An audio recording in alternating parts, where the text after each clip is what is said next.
na ang halos lahat ng timer sa mga estasyon ng EDSA busway. Pinaghahandaan naman ng DOTR ang posibleng epekto ng EDSA rehab sa mga commuter. Nasa frontline ng balitang yan, si Gerard de la Peña.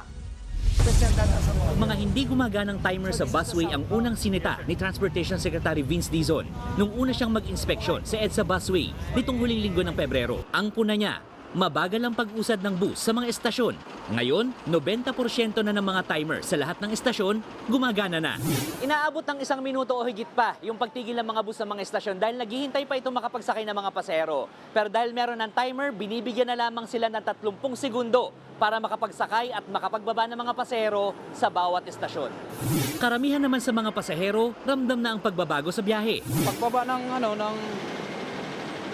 mga pasaheros, mga ilang minuto lang alis kagad. Medyo mabilis na. Dati kasi matagal sila uminto eh.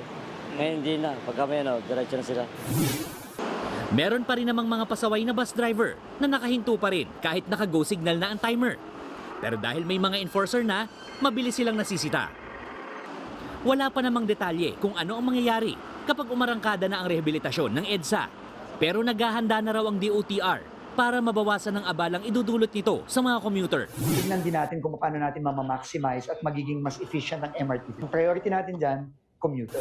Handa naman daw ang MRT kung sakaling madagdagan sila ng pasahero dahil 80% pa lang ng kapasidad nito ang nagagamit ng publiko. At ngayong tag-init, tiniyak nilang walang magiging aberya, lalo na sa aircon ng mga bagon. Nagbabalita mula sa Frontline, Gerard de la Peña, News 5.